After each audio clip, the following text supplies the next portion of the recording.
Regarde,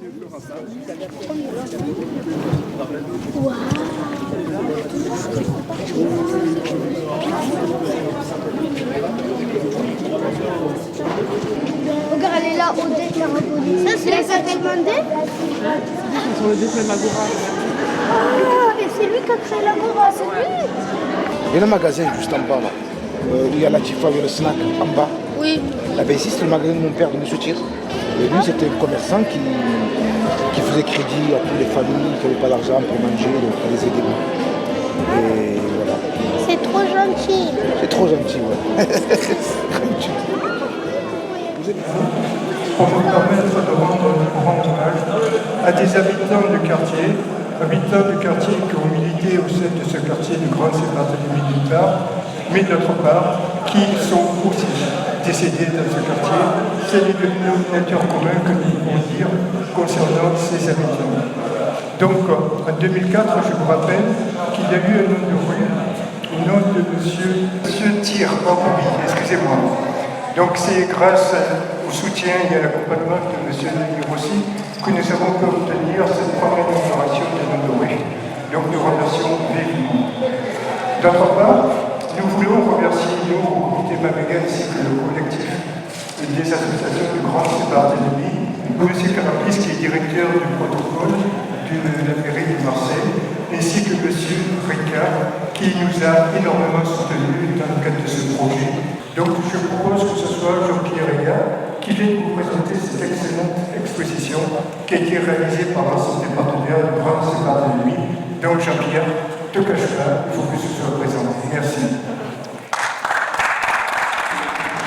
Moi, le Fada, j'ai toujours été amnésique face à l'histoire de France, considérant peut-être au fond de moi qu'elle avait oublié des pages de notre histoire. Cette nuit, les absents ont susurré à mon oreille. Souviens-toi de nous. Monsieur Tir est arrivé dans ce quartier en 1950, sous Vincent Auriol, 5 ans après la fin de la Seconde Guerre mondiale. L'histoire du Grand Saint-Barthélemy, la ZUP numéro 1, a commencé en 1960.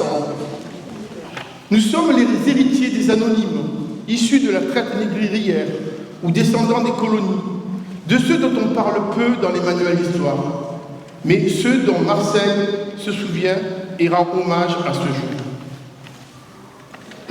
Mon quartier, entre deux mondes, réalité et utopie.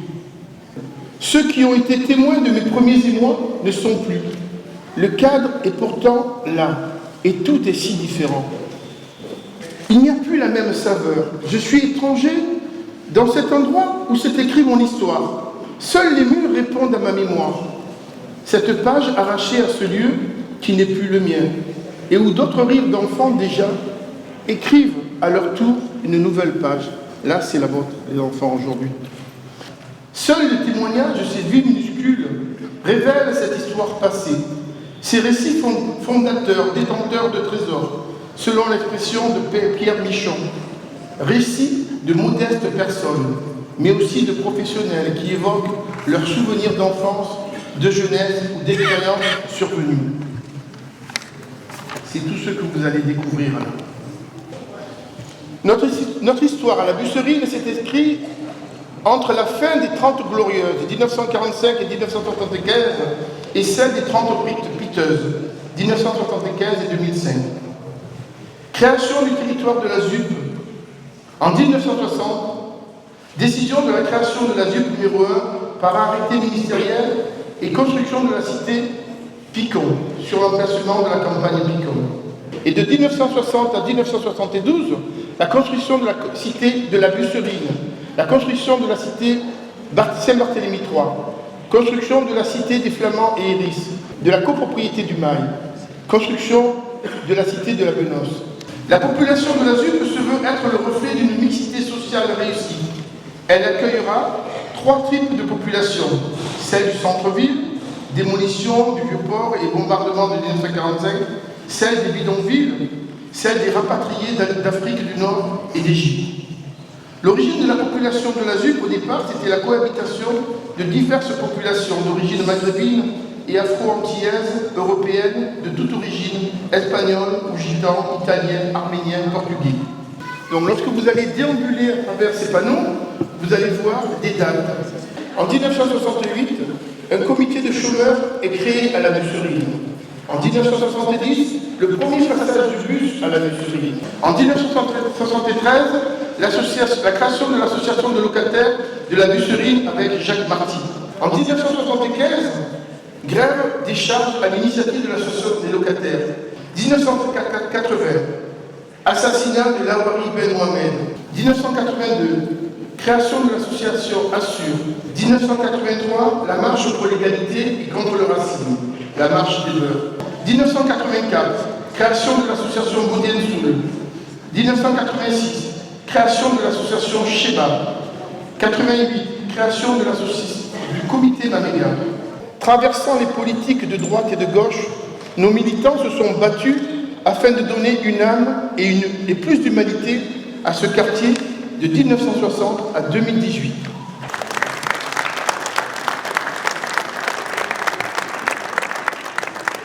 C'est bien triste que les institutions ne s'intéressent plus à ce qu'est la mémoire, parce que lorsqu'elle disparaît, la mémoire, eh bien, elle disparaît pour nous d'abord, et puis pour la génération aujourd'hui qui nous honore d'être là, c'est-à-dire ces petits bouts de chou qui sont présents. Monsieur Thiers me rappelle que ma famille, qui est née, moi-même au boulevard Rodot, eh bien, ont été clients pauvres, comme beaucoup d'entre nous. Et ils faisaient crédit, et ils donnaient des bonbons aux enfants. Moi, je me rappelle surtout ce magnifique événement, lorsque, au département, nous avions invité tous ceux qui voulaient partager un joli moment fraternel.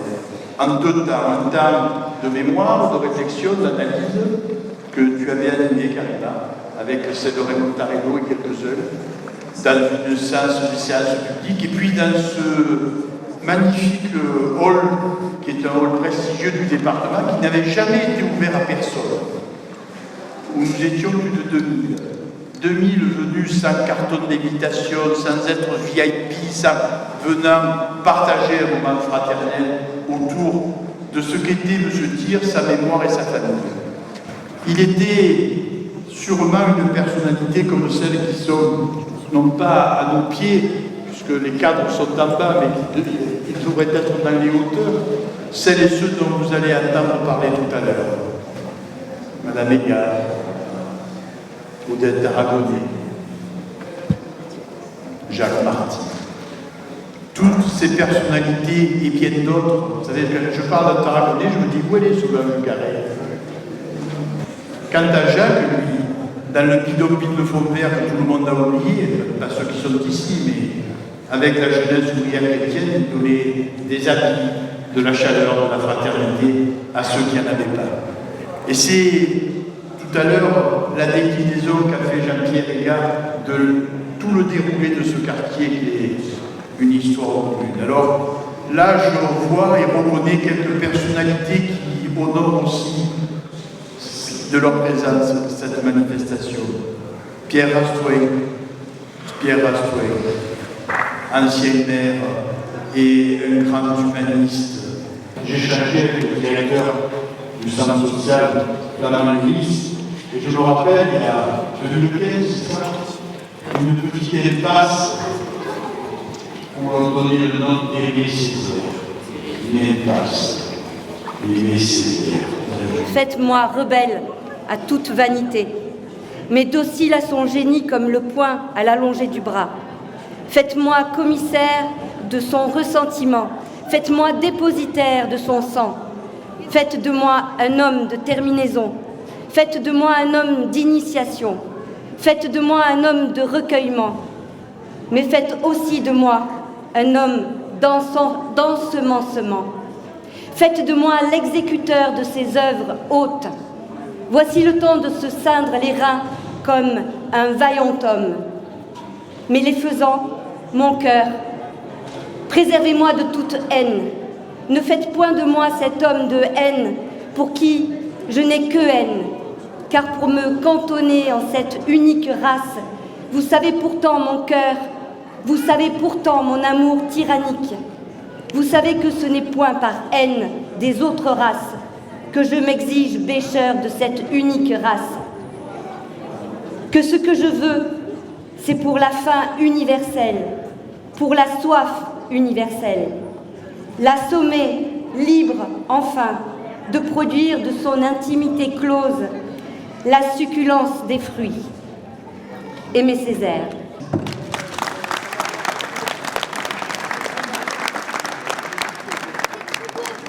Le comité Maméga, le collectif des associations du Grand Saint-Barthélemy, les habitants, honorent en ce jour 3 grandes figures de la militance associative, Françoise Égard, Odette Tarragonnais et Jacques Marty.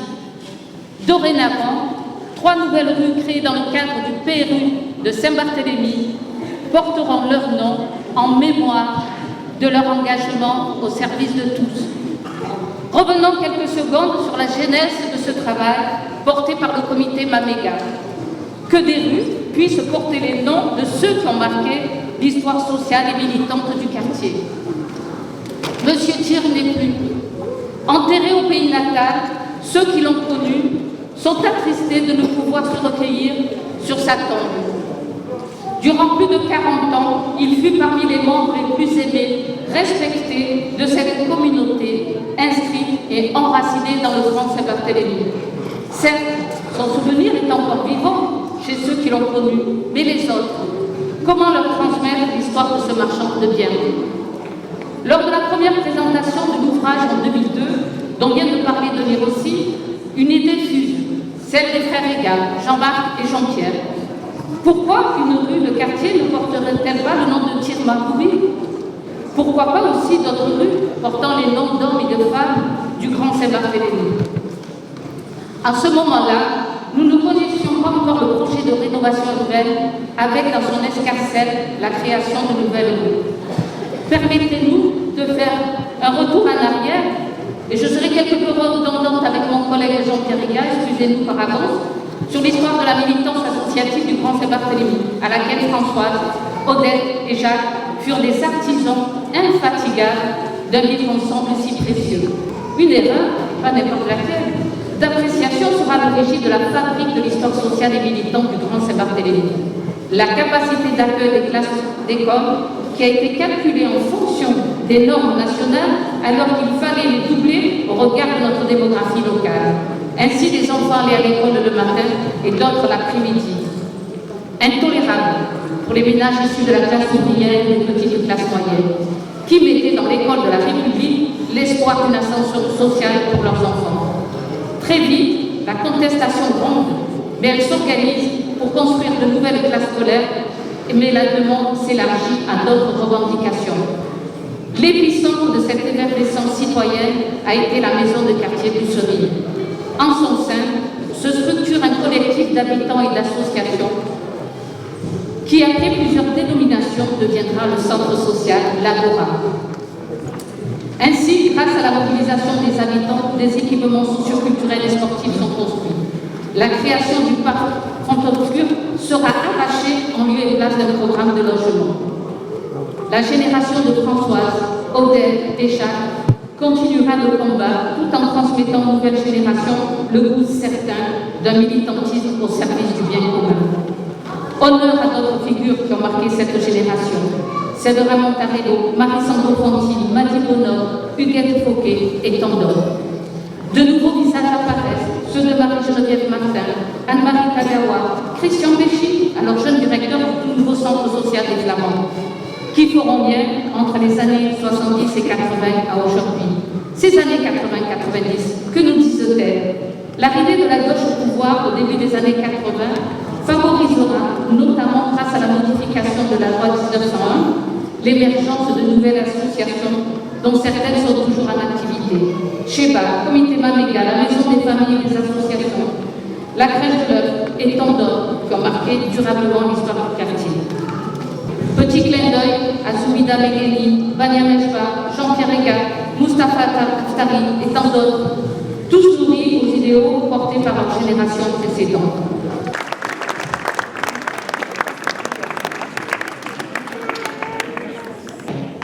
Françoise, Odette et Jacques ont mis et laissé leur empreinte en effet sur le quartier. L'humanité et l'humilité ont été leur marque de fabrique. Leur engagement contre toutes les formes de racisme et d'exclusion s'est traduit par l'action pour le passage du premier bus dans le quartier, l'ouverture d'une école dans la cité des Flamands, le combat pour la couverture de la L2 et réduire ses nuisances, pour le respect des droits des locataires, pour le développement des actions en direction des adolescents et des jeunes. Écoutons les propos de Jeanne Marty.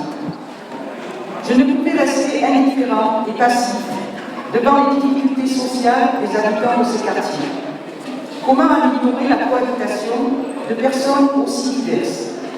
En cultivant une relation amicale et en étant disponible aux petits services individuels, mais aussi en participant à l'effort collectif pour lutter en faveur de l'amélioration des conditions de vie. Ou encore, je n'ai jamais eu l'âme d'un leader pour faire avancer une cause.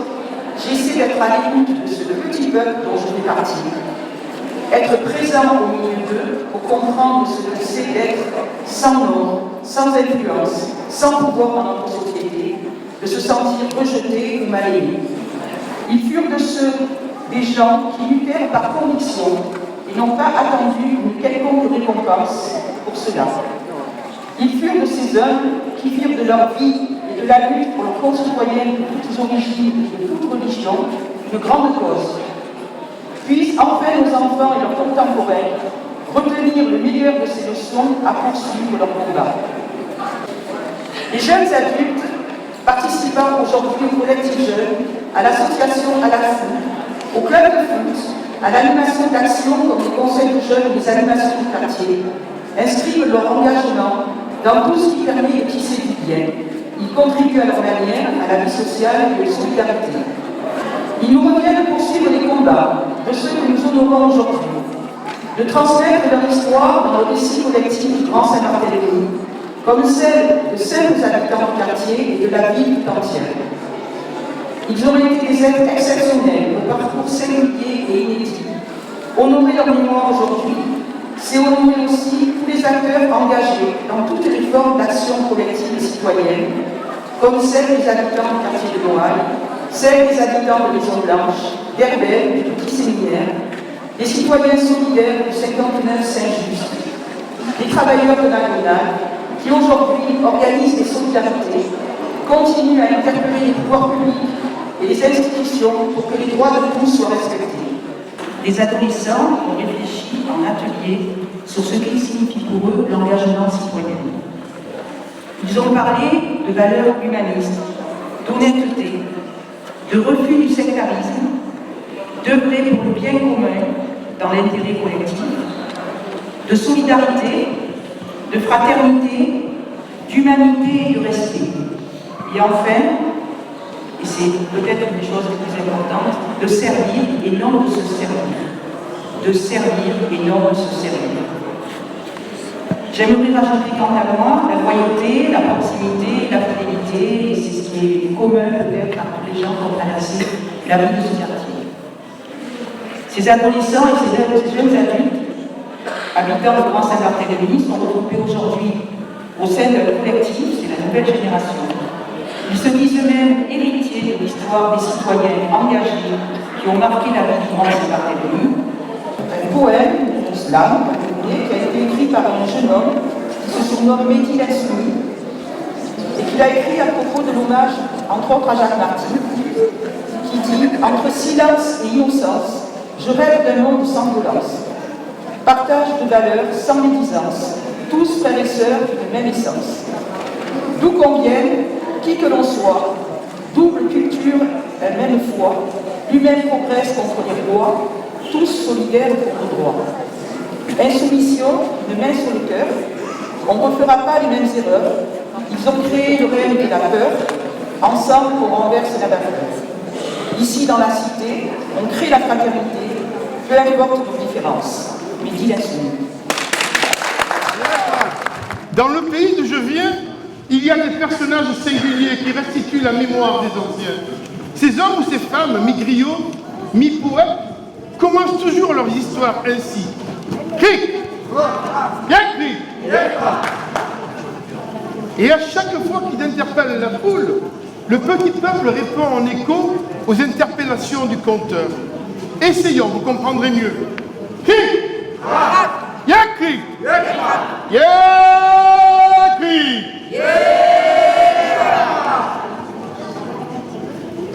Est-ce que la cour dort? Non, la cour ne dort pas.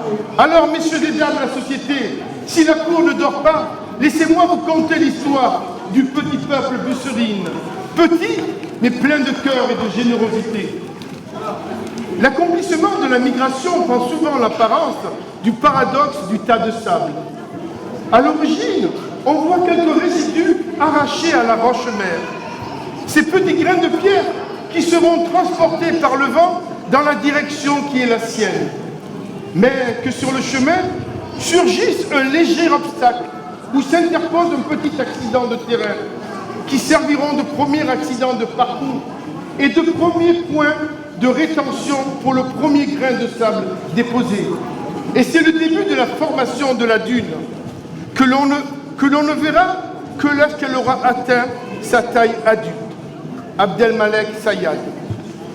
Et Jean-Christophe Besset, l'autre passeur de mémoire, de compléter que c'est dans la douleur de la migration que ces petits grains de sable, aux origines diverses, de grains de sable en grains de sable, s'est construit le bidonville de Fourvert. Un premier petit tas de sable à l'aube des années 60. Cric! Yakri! Yakri!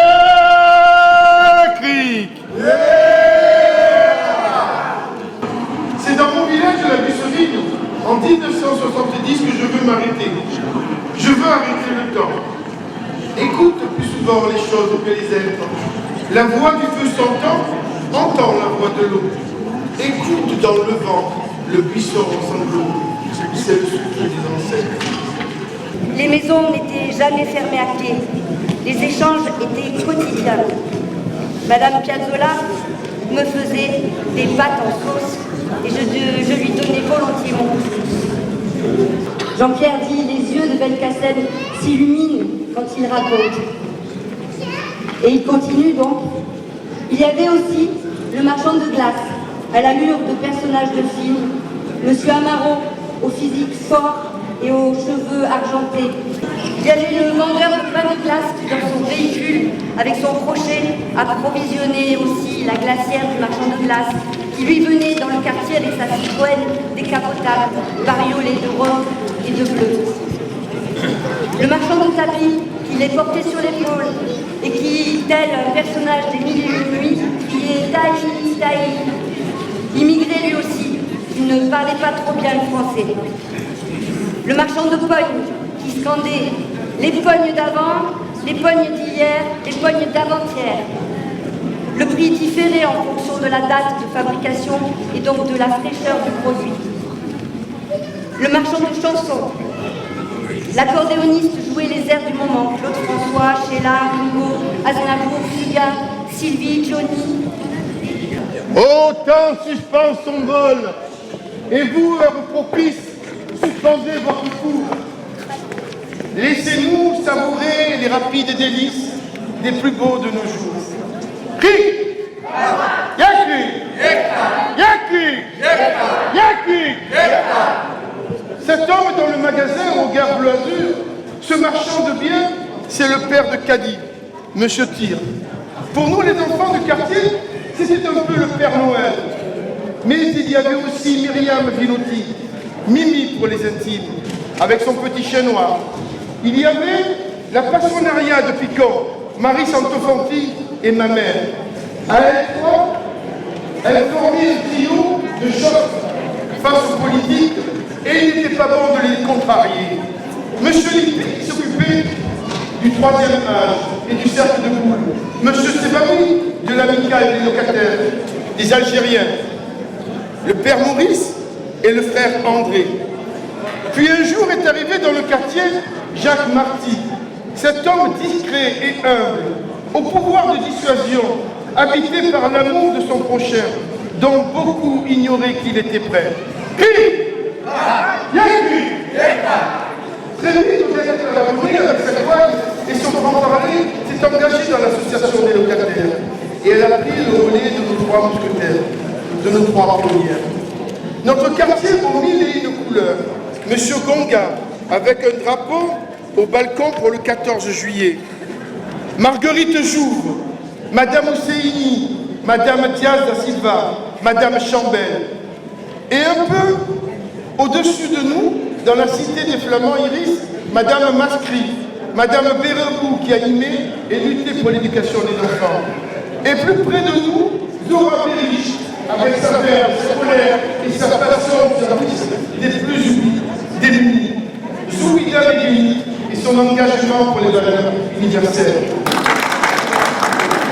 En nommant officiellement les noms d'Odette Caradonné, de Françoise Marcel-Heger et de Jacques Marty à des rues de ce quartier, c'est le vivre ensemble, l'investissement citoyen au service de l'autre que nous célébrons aujourd'hui. Et je veux remercier le collectif des associations du Grand Saint-Barthélemy, l'ensemble de ses membres, pour la totale implication de ce projet. Et je voudrais saluer personnellement et plus particulièrement Jean-Marc Heger et Pierre Lézot qui ont été effectivement, je vais vous demander de les applaudir,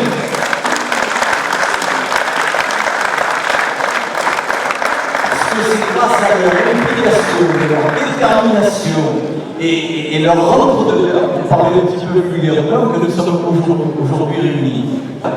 L'exemple d'Odette, de Françoise et de Jacques, tous trois avaient pour point commun leur chrétienté, mais aussi cette humanité qui est la seule réponse au racisme, à l'homophobie, à la haine politique ou religieuse qui gangrène nos démocraties.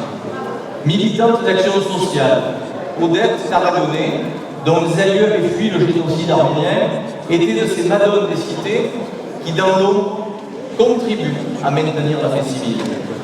Françoise Marcel-Heger a pareillement marqué de sa personnalité le quartier de la Busserine, où cette animatrice à la Maison des Jeunes a participé à la fondation des associations culturelles et sportives des Antillais-Guyanais de Marseille. Quant à Jacques Marty, plus à l'aise dans le geste que dans le discours, est convaincu qu'il y a une autre façon de prêcher l'évangile que par la parole, il fut de ces premiers prêtres qui, militants religieux, prirent en charge l'animation d'un quartier alors dépourvu de structure. Un quartier qui déjà s'étendait de la campagne Picon à la Busserine et au Grand Saint-Barthélemy et dont la chapelle était le cœur géographique. Voilà les trois personnalités dont la ville a pu perpétrer le souvenir.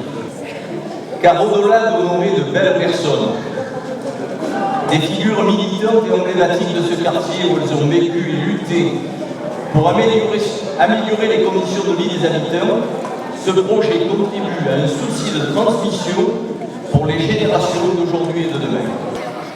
33 ans dans une cité et y vivre au quotidien, c'est apprendre, connaître, aimer, mais c'est aussi hurler, crier, pleurer, c'est surtout grandir et mûrir.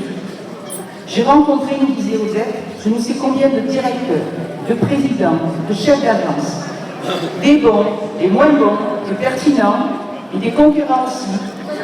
Et ce que je peux dire, c'est qu'ils ont eu une durée de vie de 1, 2, 3 ans maximum. Par contre, moi, j'ai tenu 33 ans, d'être bénévole ou locataire. La raison est toute simple, j'aime ce quartier. Plus récemment, c'est le dictionnaire des Marseillaises qui rendra hommage à Odette, à son histoire de petite couturière, grande militante associative, mère de famille, grand-mère émérite et femme engagée. Merci Odette, nous sommes fiers d'avoir croisé ta route et heureux d'avoir partagé tant de moments avec toi. La cause de cette plaque sur un nom de rue permettra que toutes les générations actuelles et à venir puissent se demander, puisqu'ils ne connaissaient pas, qui c'était Odette Caradonné, et que nous fassions l'effort tous de transmettre ta mémoire. Très heureuse d'avoir contribué par le dictionnaire des Marseillaises à redécouvrir d'une certaine façon Odette Caradonné et tant d'autres. La première édition du dictionnaire avait mentionné Maméga, les Samétis, mais nous avions pour principe de ne faire figurer dans ce dictionnaire que des personnes décédées. Et c'est donc le décès d'Odette, il y a le hasard du calendrier le veut presque 10 ans aujourd'hui. Je pensais dans ce beau mois d'avril qui doit rappeler à sa famille tant de printemps vécu avec elle. C'est donc le hasard qui a fait que j'ai cherché, nous cherchions à faire figurer dans le dictionnaire non pas uniquement des femmes célèbres, non pas uniquement des femmes qui étaient déjà connues pour des travaux à l'extérieur, mais à faire revivre véritablement la population des femmes marseillaises à travers le temps. Et nous avons eu le souci aussi de créer et de parler de figures mythiques. C'est ainsi que, entre autres, j'ai rédigé la notice de la Bonne Mère. Eh bien, la Bonne Mère, les Bonnes Mères, ce sont elles, c'est Odette Tarragoni, c'est Françoise Ega, c'est tant d'autres qui ont œuvré avec leurs maris, avec leurs enfants qui poursuivent leur action pour que ce qui règne entre tous dans ce beau quartier, oui, je dis ce beau quartier de Saint-Barthélemy, de plus en plus d'amour et de compréhension. Je vous remercie. Françoise Ega, femme de gouttes, maîtresse femme de tout le combat. Combat contre l'exclusion, combat contre le racisme, combat contre l'identité. Et c'est également des combats pour la dignité des habitants du quartier où elle habite, notamment à travers la lutte pour plus de transport, la lutte pour de meilleurs locaux scolaires, la lutte pour avoir un espace culturel et une lutte pour qu'il y ait des soutiens scolaires sur le quartier. C'était également une femme généreuse qui pratiquait simplement le vivre ensemble en laissant la porte de sa maison ouverte à tous. C'est chez elle qu'on allait se faire aider pour déchiffrer ou rédiger une lettre administrative. C'est grâce à elle qu'une passerelle s'est constituée entre les étudiants entiers d'Aix-Marseille et les travailleurs entiers de la région. Elle a aussi participé à la création d'associations officielles comme l'ARSAG et son club de football. Et pour finir, c'est une femme écrivaine à qui on doit un certain nombre d'ouvrages, dont Le temps des Marras, où elle raconte son enfance et son adolescence martiniquaise, Lettre à une noire, qui relate la condition des jeunes marseillaises employées comme domestiques à Marseille. Pour ce faire, elle s'est même fait embaucher en tant que telle et ce livre en est un témoignage. Françoise Ega est partie un peu rapidement en 1976. Les hommages qui ont été rendus à ce moment-là par le quartier ont témoigné de l'affection et de la considération que les gens du quartier avaient pour elle.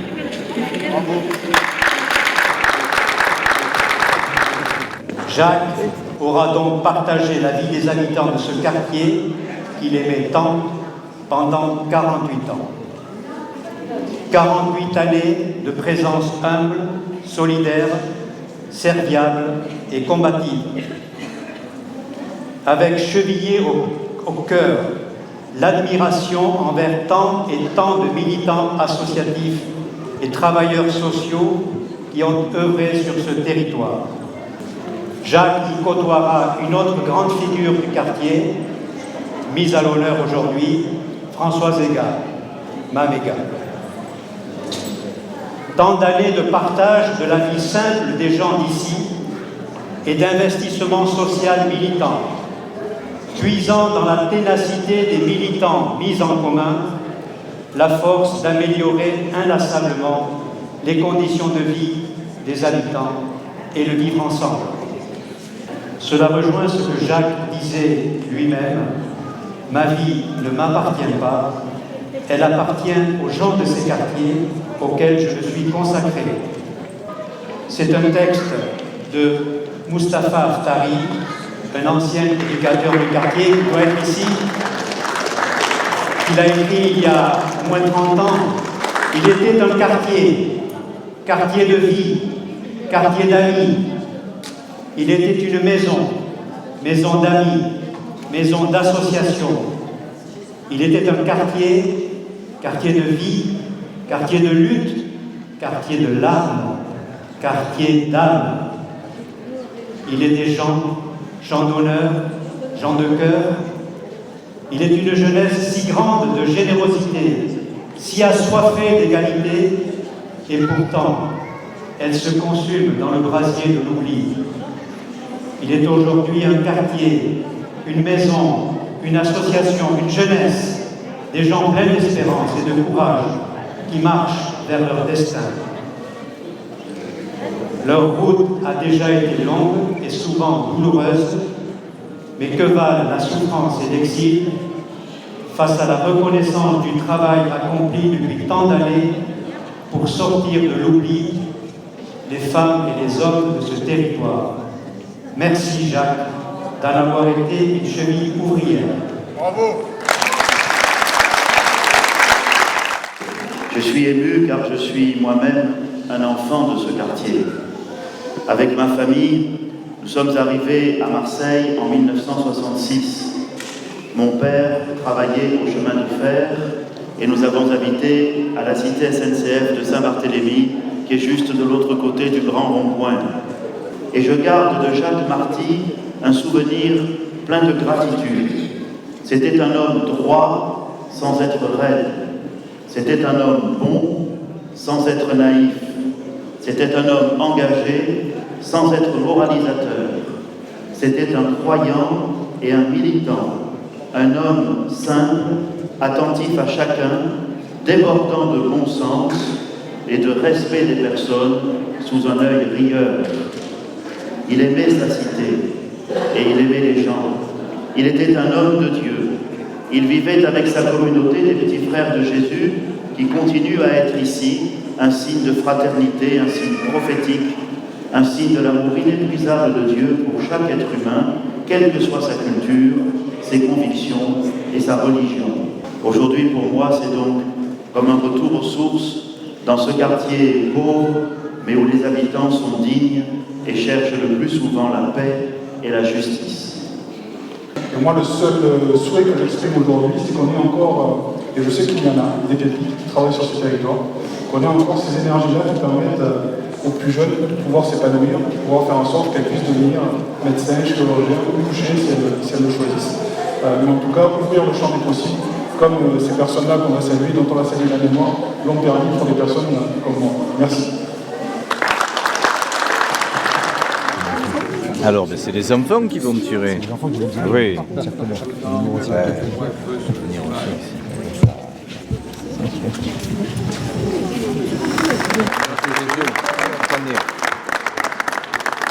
Laissez les enfants tirer.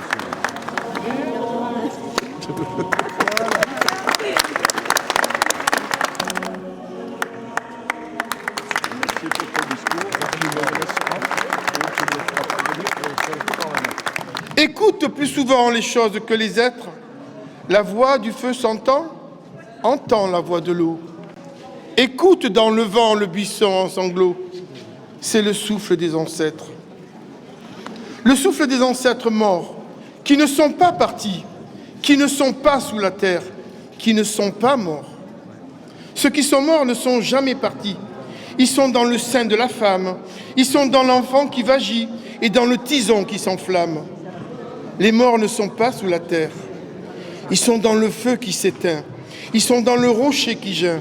Ils sont dans les herbes qui pleurent. Ils sont dans la forêt, ils sont dans la demeure. Les morts ne sont pas morts. Écoute plus souvent les choses que les êtres. La voix du feu s'entend. Toi là, entends la voix de l'eau. Écoute dans le vent le buisson sanglots. C'est le souffle des ancêtres. Il redit chaque jour le pacte. Le grand pacte qui lie à la loi notre sort, aux actes des souffles plus forts, le sort de nos morts qui ne sont pas morts, le lourd pacte qui nous lie à la vie, la lourde loi qui nous lie aux actes, des souffles qui se meuvent dans le lit et sur les rives du fleuve, des souffles qui se meuvent dans le rocher qui geint et dans les herbes qui pleurent, des souffles qui demeurent dans l'ombre qui s'éclaire ou s'épaissit, dans l'arbre qui frémit, dans le bois qui gémit, et dans l'eau qui coule, et dans l'eau qui dort. Des souffles plus forts qui ont pris le souffle des morts, qui ne sont pas morts, des morts qui ne sont pas partis, des morts qui ne sont pas sous la terre. Écoute plus souvent les choses que les êtres.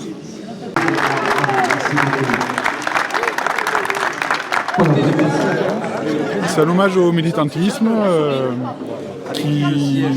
j'allais dire un militantisme qui n'a jamais justement voulu ou cherché la lumière, qui a travaillé au quotidien, tranquillement, et qui s'est fait reconnaître juste par la ténacité et j'allais dire la bonté des actions qui étaient menées. Et moi je dis voilà, on a sur ces territoires des pépites, dans tous les domaines. Il y a des personnes qui ont accompagné ce territoire, qui ont fait vivre ce territoire, qui sont en fait l'âme de ce territoire. Donc il était normal que je vienne, que je rende hommage à ma manière, à mon petit niveau, à cet héritage, à ceux qui nous ont précédés, en espérant voilà, qu'ils ont planté suffisamment de graines pour que d'autres reprennent le flambeau.